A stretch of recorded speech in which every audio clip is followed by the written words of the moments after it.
이걸로 때리면 살인 미수인 거 알지? 무슨 호그와트가 이렇게 있는 거예요. 화장, 비비크림 이런 거 소지도 안 됐어. 모의고사를 거의 달마다 한 번씩 쳤거든. 안녕하세요. 안녕하세요. 저는 오늘 재수 기숙학원에 대해서 얘기를 해보려고 카메라를 켰어요. 저는 재수를 해서 대학교를 들어갔고요. 지금 생각하면 재수했던 거가 저의 인생에서 되게 좋은 경험이었던 것 같아요. 일단 첫 번째로 재수학원 선택하는 거에 대해서 고민이 많으실 텐데 재수학원이 뭐 독학재수학원, 기숙형 재수학원 이렇게 있잖아요. 저는 원래 되게 작은 도시에서 살았거든요. 고등학교가 몇 개인지 세기가 별로 안 어려울 정도로 그런 작은 도시에서 살았는데 재수할 때는 서울 가서 해야겠다 이런 생각을 했었어요. 서울에 있는 독학재수학원, 통학재수학원, 기숙형 재수학원 다 상담을 받아봤거든요. 근데 통학재수학원이나 독학재수학원이나 다 가보니까 제가 원래 알던 그런 학원들처럼 생겼더라고요. 근데 기숙재수학원에 상담을 가는 순간 저는 진짜 눈이 휘둥그레진 거예요. 기숙학원들은 보통 되게 산속에 숨어 있거든요. 못 나오도록 하려고 무슨 교도소 마냥 산속에 있는데 차 타고 산속에 들어가 보니까 무슨 호그와트가 이렇게 있는 거예요. 전 너무 신나가지고 내가 이런 데서 공부를 할 수 있구나 이래가지고 원장실에서 상담을 하는데 상담도 되게 잘하세요. 그래서 내가 막 여기 다니면은 바로 서울대 갈 수 있을 것 같은 그런 기분이 들도록 결정을 하게 된 계기는 그 호그와트가 너무 좋아서 저는 선택을 했고요. 기숙형 재수학원을 선택을 한 순간 아침부터 밤까지 그냥 거기서 1년 내내 생활을 한다고 보시면 돼요. 제가 다닌 기숙학원은 남양주 산속에 있는 호그와트라고 생각하시면 돼요. 나올 때도 차 타고 나와야 되고 들어갈 때도 차 타고 들어가야 되고 차가 없으면 거기서 나오지를 못해요. 딴 생각을 아예 놀 생각을 못해요. 그리고 선행반이랑 정규반 이렇게 있는데 이거는 본인이 어떤 상태냐에 따라 다르겠지만 저는 고등학교 다닌 동안 공부를 그래도 열심히 했어가지고 선행반까지 하면은 나는 너무 번아웃이 올 것 같다 이런 생각에 그냥 정규반을 선택해서 2월 달쯤에 들어갔던 것 같아요. 반이 나눠지는 거는 그 정규반이 시작되기 전에 모집된 학생들이 학원으로 가서 반 배치고사를 치거든요. 학원 자체에서 시행하는 반 배치고사를 시행을 하는데 저는 그 배치고사를 친 다음에 상담을 갔던 거예요. 6월 모의고사, 9월 모의고사 성적표를 들고 갔더니 반을 배정을 해줘가지고 그래도 공부 잘하는 친구들이랑 되게 꿀로 같이 공부를 할 수 있었던 것 같아요. 그렇게 처음에 반이 나뉘어지고 나면은 이과와 문과가 있고요. 이과 10반, 문과 10반이었어요. 이과 문과 나눠져 있고 이과 성적 순대로 10반 이렇게, 문과 성적 순대로 10반 이렇게 나눠져 있고요. 기숙사 생활을 하면서 모의고사를 거의 달마다 한 번씩 쳤거든요.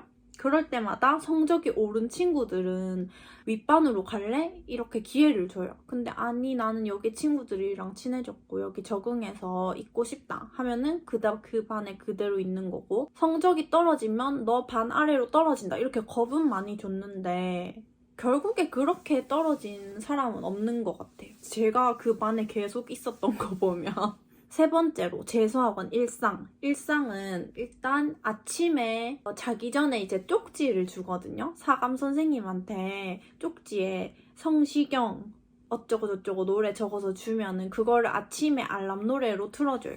그 노래를 들으면서 깨서 씻고 교실로 바로 가요. 그러면 1교시가 시작이 돼요. 1교시부터 8교시까지 강사 선생님들 수업을 쫙 듣고 나면은 이제는 자율학습 시간이에요. 자율학습하고 나서 심야 공부를 하고 싶다고 신청한 학생들은 더 늦게까지 할 수 있거든요. 근데 저는 안 했어요. 어쨌든 심야 하는 학생들은 심야까지 하고 반으로 돌아와서 씻고 자는 거예요. 네 번째로 재수학원 규정이 어떤 게 있었냐면 진짜 웃긴 게 남자랑 여자랑 말을 하면 안 된대요. 그래서 초반에는 저희도 지켰는데 나중에 다 친한 친구가 되니까 그런 것도 다 느슨해지더라고요. 그리고 무조건 단체복을 입고 있어야 돼요. 제가 처음에 정규반으로 들어가니까 선행반 친구들이 먼저 자리에 앉아 있잖아요. 무슨 검은 단체복을 입고 종이의 집 마냥 좀비 같은 얼굴로 침울하게 앉아 있는 거예요. 아, 저게 내 미래구나 싶어가지고 자리에 앉아서 저도 단체복을 받고 갈아입고 그랬는데 까만색 단체복을 항상 입고 있어야 되고 사복 입으면 안 되고요. 명찰도 자기 이름 적힌 거 명찰도 하고 다녀야 되고 화장, 비비크림 이런 거 소지도 안 됐어요. 그래서 만약에 기숙사 사물함에서 걸렸다 그러면 그거는 뺏기는 거예요. 20살인데 그런 거 다 뺏겨. 그리고 전자기기 사용하는 게 안 됐어가지고 어차피 강의도 다 인강 들을 필요 없이 선생님들이 다 수업을 잘 해주셔가지고 전자기기는 필요가 없었지만 몰래 전자기기를 가지고 와가지고 베개 밑에 숨겨서 자기 전에 노래 듣고 그랬거든요. 그 정도는 뭐 숨도 좀 쉬어야 되니까. 재수학원 비용은 그때 제가 어렸을 때 부모님이 확실하게 말을 안 해주셔서 모르겠는데 나중에 이제 애들이랑 생활하다 보니까 우스갯소리로 우리 1년 이렇게 있으면 소나타 한 대 뽑았다 이러는 거 보니까 한 달에 그래도 꽤 많이 들었던 것 같아요. 한 달에 수업료만 200만 원 정도 하고 기숙사비랑 급식비가 거기서 더해지니까 기숙학원은 생활비용까지 따로 내야 되잖아요. 그 정도 생각하면 되고 지금 기준으로는 한 달에 300만 원 정도 생각하면 될 것 같더라고요. 지금 기숙학원을 선택하려는 분들 한 달에 300만 원. 근데 여기서 끝이 아니고 나중에 선택 과목 선택하잖아요. 그거는 반별로 이렇게 수업을 하는 게 아니고 그 선택 과목을 선택한 친구들을 또 모아서 다른 호그와트로 모아가지고 수업을 하기 때문에 또 특강비로 따로 내거든요. 그래서 한 30만 원씩 이렇게 냈던 것 같아요. 따로 한 달에. 그런 추가 비용이 들고 그리고 또 추가 비용 제일 중요한 거 교도소에 영치금 넣어주는 것처럼 부모님들이 카드로 돈을 넣어주면 그걸로 매점 가서 맛있는 거 사 먹고 뭐 샤프심 사고 이런 소소한 비용도 들고요. 뭐 옷이나 뭐 다른 그런 비용들은 일체 안 들었던 것 같아요. 숙식이 거기서 다 해결이 되니까. 밥은 어땠냐면요. 밥이 진짜 맛있었어요.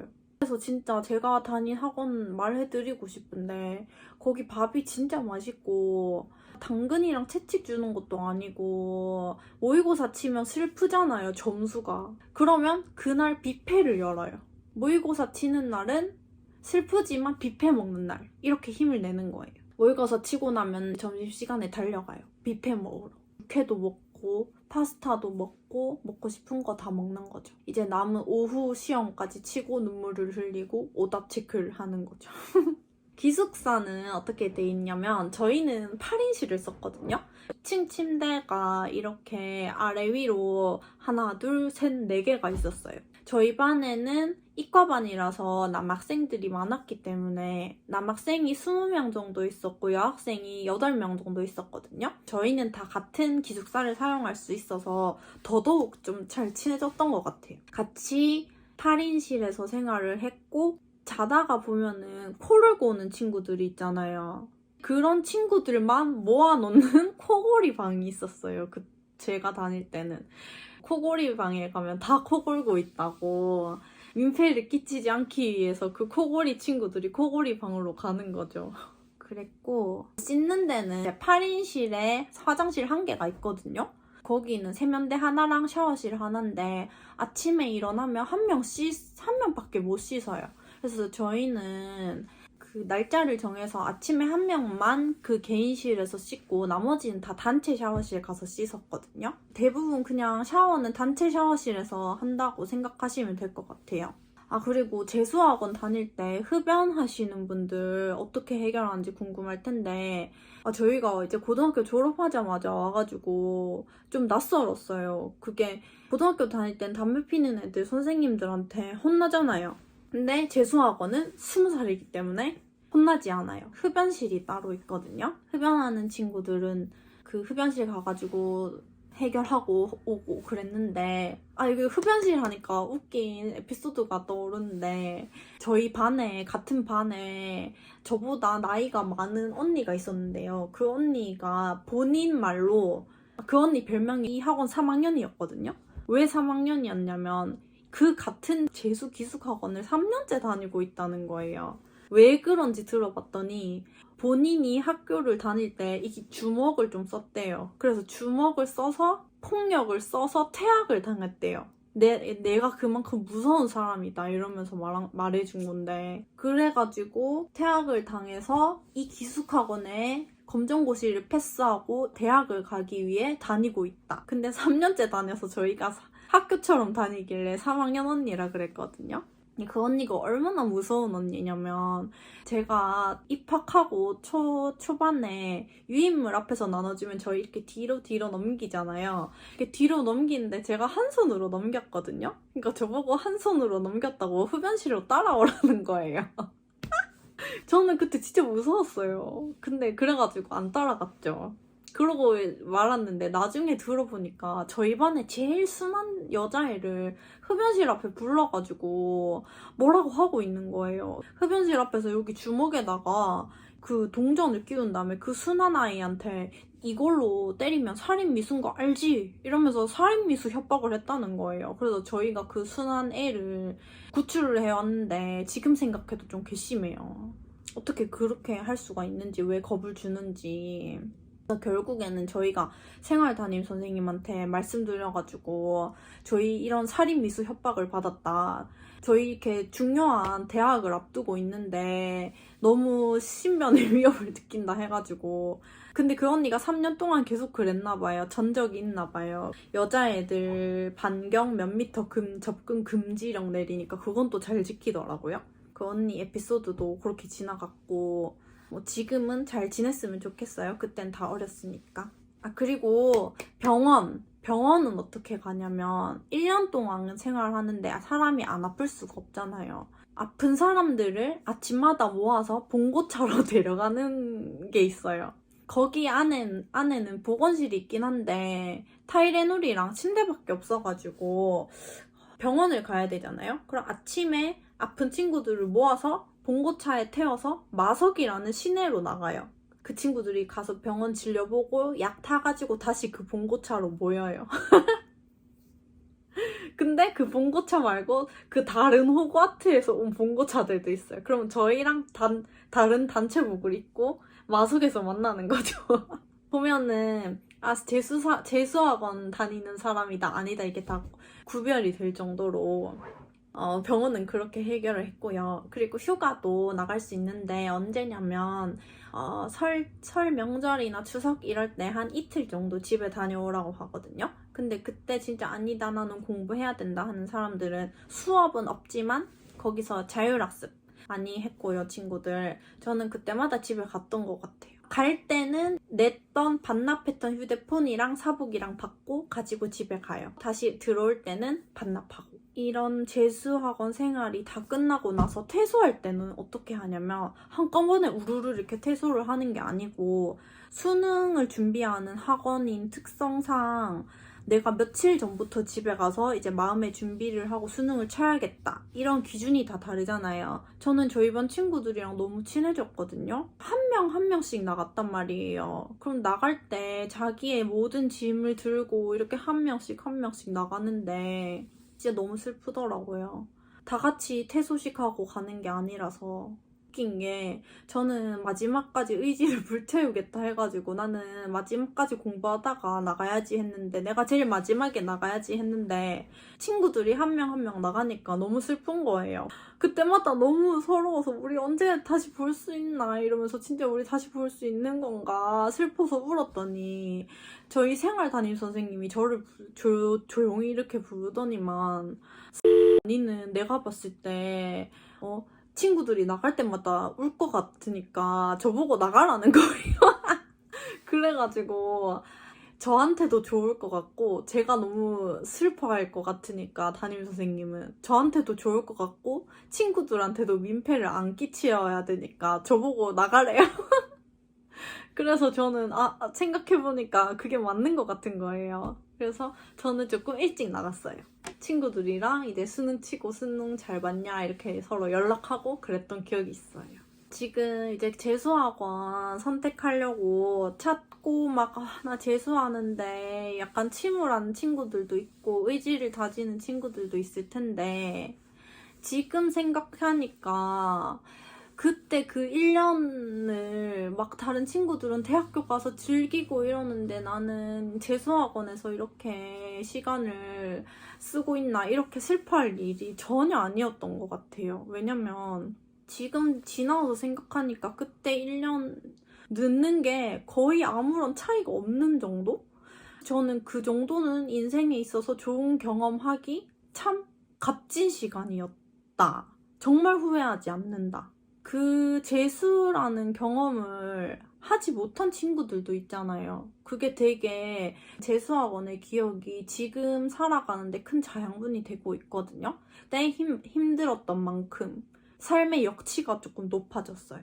뭐 성적이 오른 건 아니지만 그래서 부모님이 속이 많이 상하셨겠지만 저는 제 인생 전체로 봤을 때 되게 큰 자양분을 이렇게 축해서 1년 동안 많이 받은 것 같거든요. 되게 다양한 사람들도 많이 보고 막 그 살인미수 협박하는 그런 언니들도 보고 지금 제 주위에서는 볼 수 없을 법한 너무 그렇게 두려워하지 마시고 내가 늦었다고도 생각하지 마시고 내 인생에 정말 여러모로 성적이 올라간다면 더더욱 좋겠지만 내 인생에 앞으로 더더욱 좋은 자양분을 받으러 가는구나. 나에게 굉장히 좋은 기회가 생겼구나.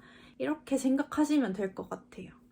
저는 재수한 거는 후회하지 않는다. 그렇지만 조금 더 열심히 공부할 걸. 이런 후회는 아쉬움은 남는다. 그러니까 여러분 재수 화이팅 하시고요. 결과가 잘 안 나오더라도 그게 인생의 전부가 아니거든요. 모두들 화이팅입니다. 뭐가 됐든 간에 행복하게 살기 화이팅!